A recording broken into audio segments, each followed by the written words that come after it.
E dando sequência a esse ciclo de palestras, hoje nós vamos falar sobre o passe na casa espírita. E para nós identificarmos a origem da terapia espírita, conhecida por todos como passes, nós precisamos viajar um pouquinho no tempo, porque essa técnica de cura, ela está presente em toda a história da humanidade, desde épocas mais remotas, quando já convivíamos com acidentes, com dores, com sofrimento, com doenças, mesmo porque alguns pesquisadores encontraram traços de tuberculose e epilepsia no homem do período paleolítico.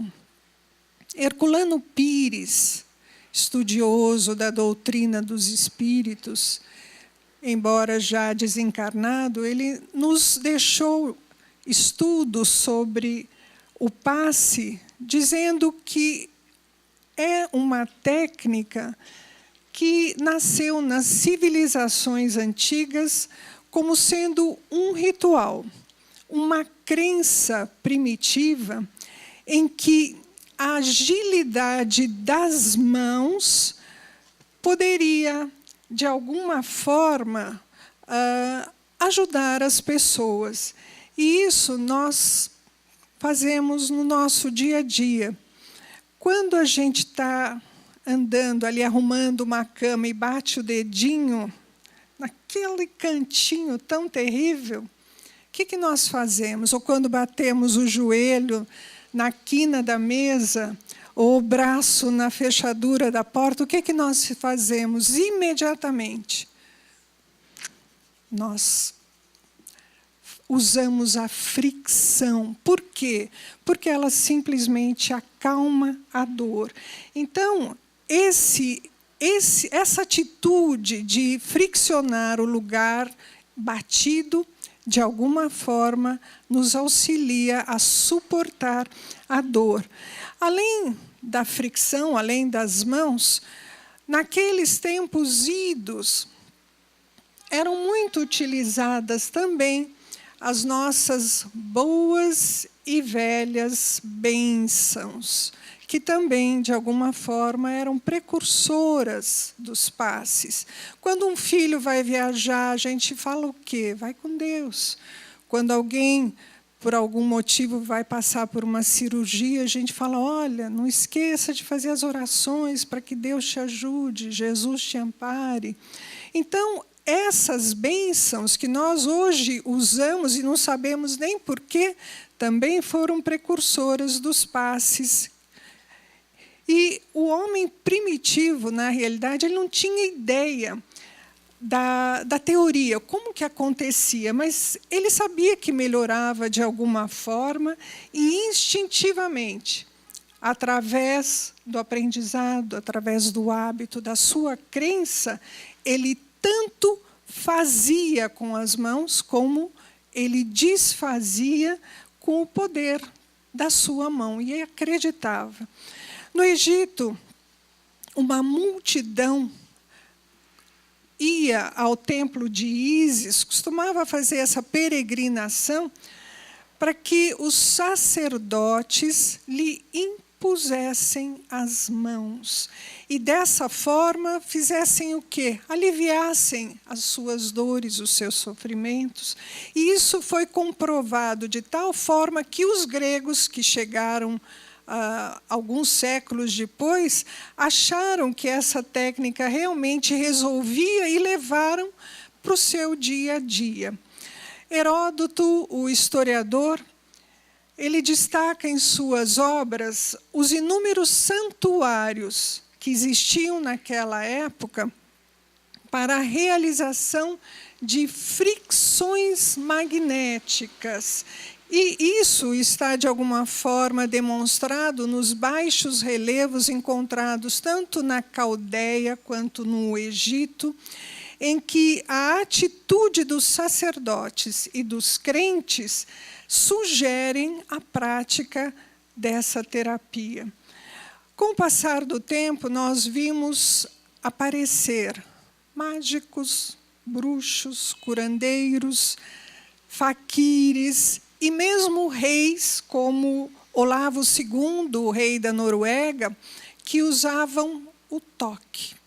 No caso dos reis, era o toque real, mas, de qualquer forma, eles sabiam que aquilo tinha um poder maior.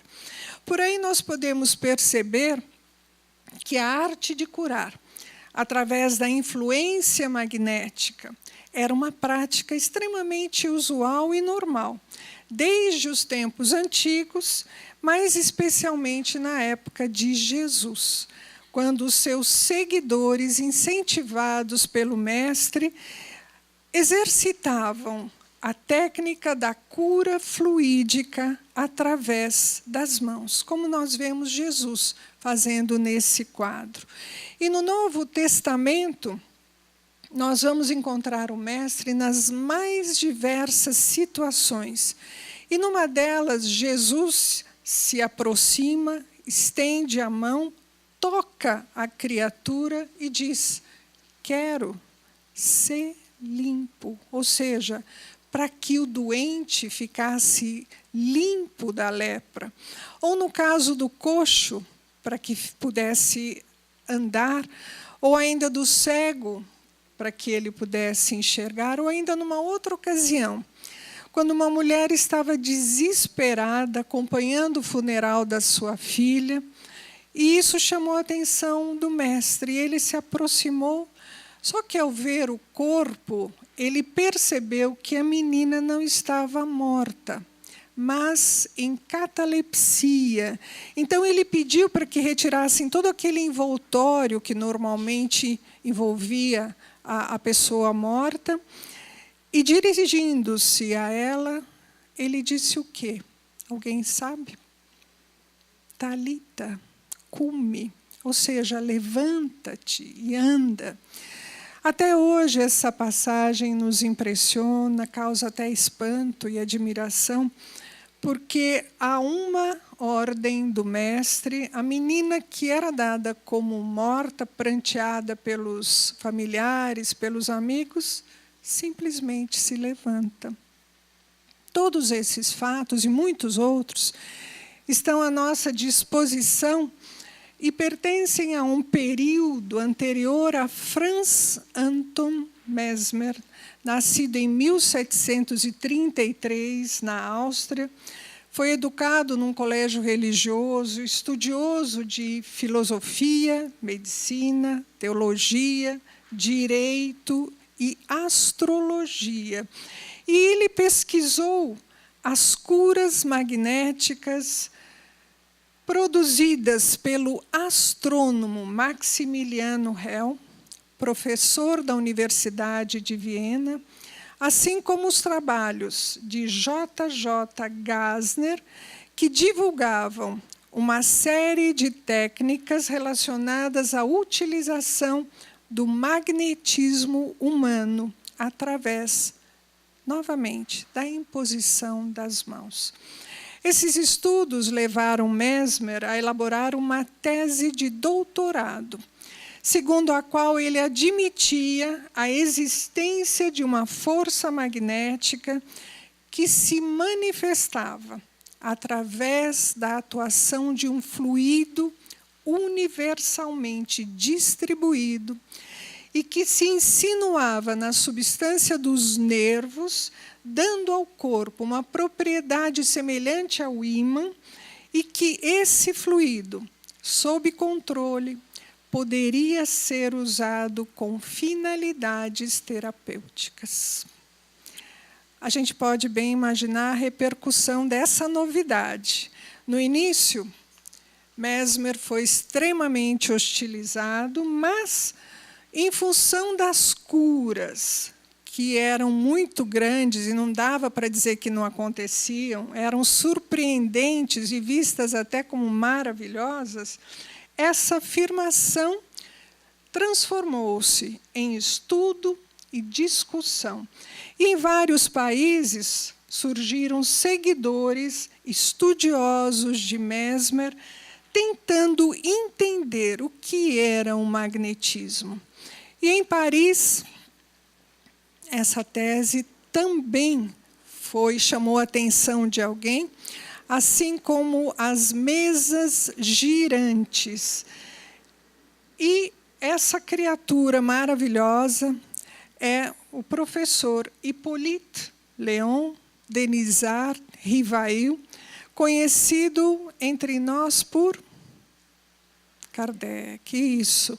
E ele afirmou, depois de estudar o magnetismo, que esse estudo desenvolvido por Mesmer contribuiu, preparou o caminho do espiritismo, dos fenômenos magnéticos, do sonambulismo, do êxtase e até das manifestações espíritas e as suas curas, através da ação fluídica, que é uma variedade do magnetismo, diferindo apenas pela potência e rapidez da ação. Então, como nós podemos ver, o caminho percorrido pelos passes como uma prática terapêutica eficiente foi muito longo e hoje é um valioso recurso muito praticado na grande maioria das instituições espíritas, podendo ser dividido em 3 categorias. Em primeiro lugar, nós temos o passe espiritual, quando as energias provêm dos espíritos. Temos o passe magnético, quando as energias provêm do médium. E temos o passe mediúnico, quando as energias provêm tanto dos espíritos como dos médiuns. E a figura central é sempre a do passeísta, em pleno exercício do amor fraterno, impondo as mãos sobre o enfermo, com a finalidade de auxiliá-lo no processo de cura. Mas o que se doa? Como se doa? Quem doa? E quem recebe? A capacidade de doação fluídica, ela não depende de nenhum conhecimento, porque é uma força presente em todos nós, seres humanos.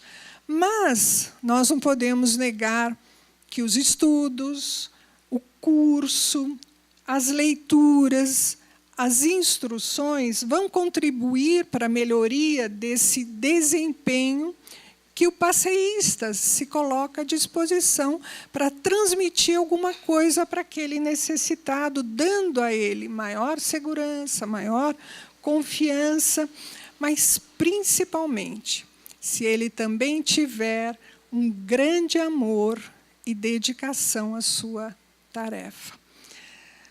Mas, afinal, o que é o passe? Todo mundo vem a uma casa espírita em busca de auxílio do passe. Na realidade, o passe é a transmissão da bioenergia, que é um valioso recurso para a recomposição das carências orgânicas, emocionais, psíquicas e espirituais da criatura humana, da qual Jesus se fez o mais sublime terapeuta. Podemos dizer, resumidamente, que o passe é uma transfusão de energias sutis. Emmanuel nos explica bem melhor, dizendo que, assim como a transfusão de sangue representa uma renovação das forças físicas, o passe é uma transfusão e renovação das energias psíquicas, com uma única diferença, que os recursos orgânicos, no caso da transfusão de sangue, são retirados de um reservatório limitado, enquanto que os elementos psíquicos, durante os passes, o são de um reservatório ilimitado das forças espirituais. E dessa explicação, nós passamos à nossa primeira pergunta. O que é que se doa? Quais são essas energias? No caso da mulher hemorrágica, Jesus sentiu que havia saído dele uma virtude. Será que essa virtude que saiu dele ao ter a sua túnica tocada é patrimônio de toda a humanidade? Kardec nos diz que o Cristo, que operou milagres materiais, ele mostrou por esses mesmos milagres o que pode um homem quando, em primeiro lugar, tem fé. É preciso ter fé. Quando ele junta à sua fé a vontade de querer. E, em terceiro lugar, a certeza de que essa vontade pode obter grandes resultados. Seguindo o exemplo e a orientação de Jesus, também os apóstolos operaram milagres. E o que eram esses milagres, senão efeitos naturais, cujas causas os homens de então não conheciam, mas que hoje elas se explicam pelo estudo tanto do espiritismo como do magnetismo, e dessa forma a gente compreende o que acontece com o passe. Kardec, que foi um grande estudioso dos ensinamentos de Mesmer, ele esclarece que a fonte de toda virtude que é comum a todos nós, é responsável, inclusive, pelas curas milagrosas, é o magnetismo, uma das maiores provas do poder da fé posta em ação. É pela fé que esse fluido magnético, quando colocado em movimento, tanto pelos passeístas, como pelo magnetizador, pelo aplicador do toque terapêutico ou pelo médium de cura, produz esses fenômenos singulares chamados no passado de milagres.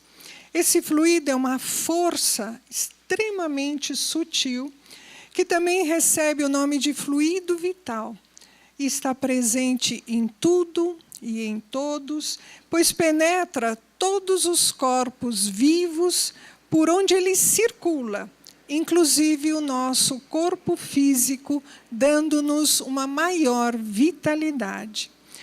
Mas como é que se doa? Quando o doador é tocado pelo verdadeiro espírito de humildade, ele abre todos os seus canais de percepção para seguir as instruções da espiritualidade maior, melhorando dessa forma o desempenho das suas funções como um bom agente de saúde. Por isso, a adesão do médium é fundamental para a aplicação do passe, porque quando ele recebe o influxo do mentor espiritual do trabalho, ele se envolve profundamente nessa doação e, através do seu pensamento, é sempre o pensamento, ele direciona ao paciente as energias radiantes que é capaz de produzir. Novamente, Kardec nos ajuda dizendo que os espíritos atuam sobre os fluidos espirituais, mas não os manipulam como os homens manipulam os gases, porque para isso eles empregam o pensamento e a vontade, que para eles são o que é a mão para o homem. E também os espíritos nos explicam que a maioria das moléstias, assim como de todas as misérias humanas, são as consequências das nossas ações em encarnações sucessivas, podendo ser o resultado tanto de expiações do presente ou do passado, dívidas que foram contraídas e por isso devem ser resgatadas, ou ainda provações, preparando-nos para o futuro, inclusive como uma forma de aprimoramento. Kardec também enfatiza a necessidade dos médicos se convencerem de que é preciso avaliar o paciente além do corpo físico, pois se há doenças que se originam da alteração dos tecidos orgânicos, necessitando de remédio, de fármacos, ele também chama a nossa atenção para a necessidade de se sair do círculo estreito da matéria e aplicar novas terapias que ajudem, que contemplem o homem integralmente, ou seja, corpo, mente e espírito. Durante o passe, o passeísta precisa ter consciência de que é a sua mente que será convocada em primeira instância ao serviço de doação, já que todo o trabalho do passe começa na mente, de onde os pensamentos são recolhidos para que possam ajudar os necessitados. Por mais que a gente gesticule para o alto em busca da força espiritual, esta não começa a circular pelas mãos, porque, em primeiro lugar, ela atinge a mente, e depois é que escorre pelas mãos, sendo, então, distribuída ao necessitado. Comparando, nós podemos dizer que o pensamento é tão importante na mediunidade quanto é o leito para um rio. Porque o rio, por mais que ele tenha suas águas puras, claras, limpas, ele não vai permanecer dessa forma se ele tiver que passar por um canal de lama. Por isso, os irmãos espirituais também precisam de canais limpos para que as suas forças radiantes sejam distribuídas com o mesmo grau de pureza. Mas quem doa? Quando alguém é convidado pela primeira vez a cooperar na tarefa dos passes, geralmente se espanta e pergunta: será que eu posso mesmo dar passes? E a resposta é simples: todos nós, com maior ou menor intensidade, podemos prestar esse concurso fraterno, porque quando o trabalhador revela a disposição de cooperar a serviço do próximo, entidades sábias, benevolentes, se aproximam, utilizando-lhe a boa vontade e ajudando-o nessa tarefa importante. Muito embora os espíritos nos lembrem que a seara é grande, mas os trabalhadores, bem poucos.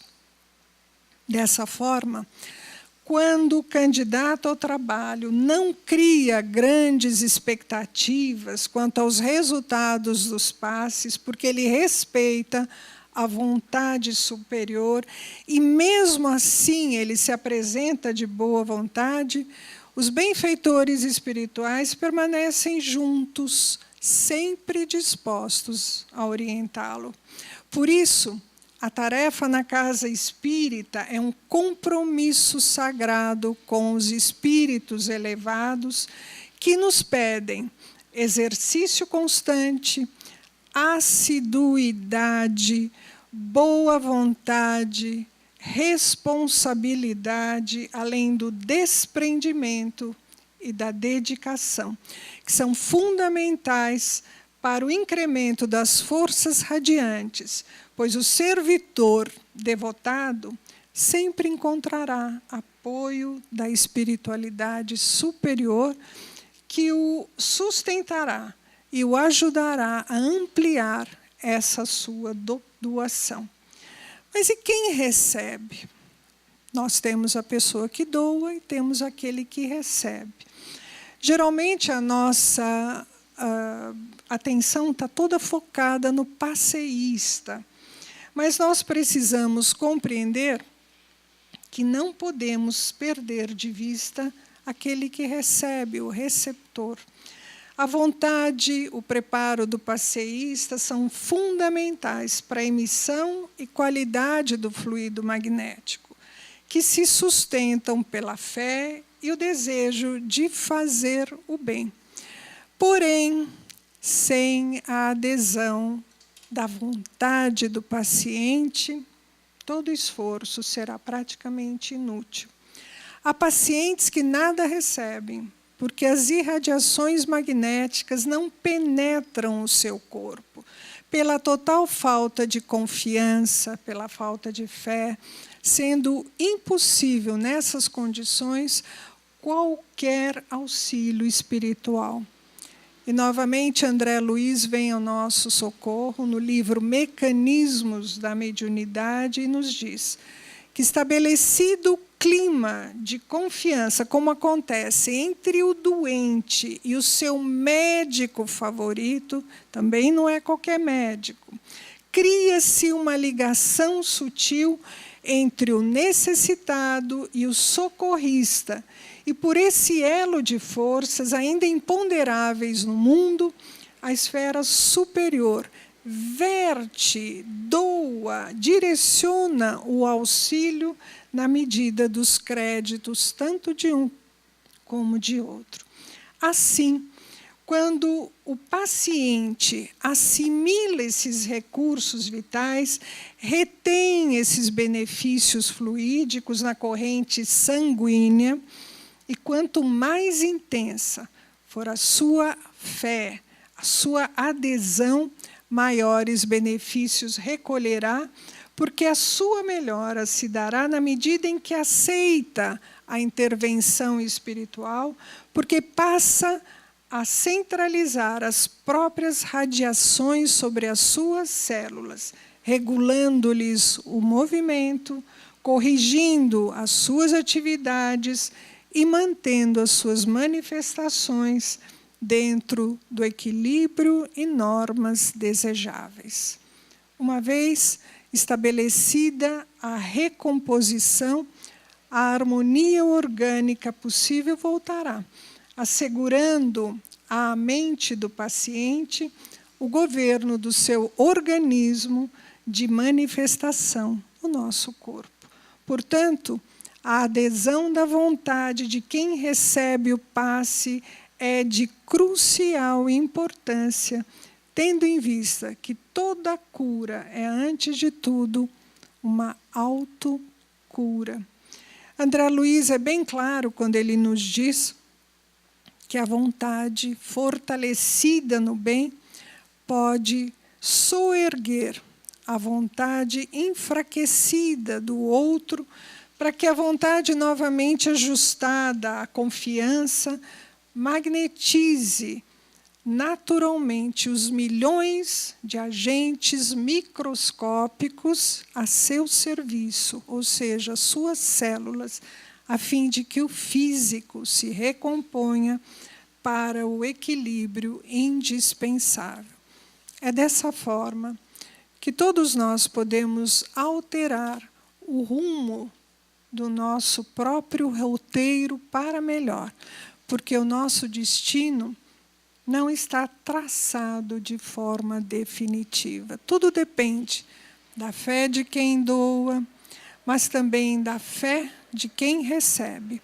Por isso, nós podemos afirmar que o passe é uma transmissão conjunta ou mista de fluidos magnéticos provenientes tanto do encarnado como dos benfeitores espirituais, e que tem como objetivo principal a harmonia física e psíquica do paciente, substituindo aqueles fluidos pesados, negativos, escuros, por outros benéficos, a fim de equilibrar, de harmonizar as células e também as estruturas neurológicas que lhe garantirão o estado de lucidez mental e intelectual.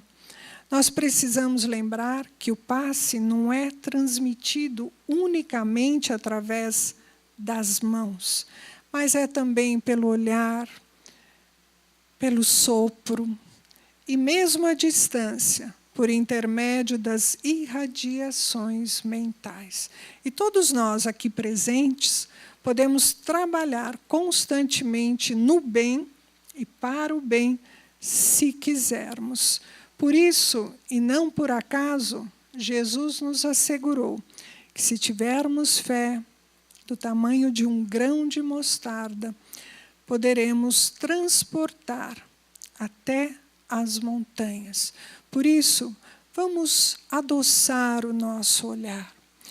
Vamos colocar o nosso coração à disposição da humanidade tão necessitada de amor, de união, de fraternidade.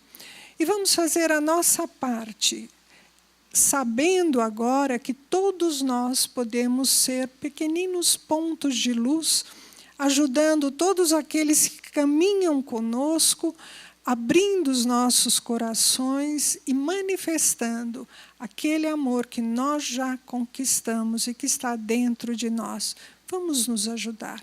Há uma grande necessidade para que isso aconteça. Basta olharmos para o planeta e ver onde precisam do nosso amor. Um grande abraço e que dessa forma nós possamos manifestar aquilo que o Pai faz por nós, o seu imenso amor. Muito obrigada.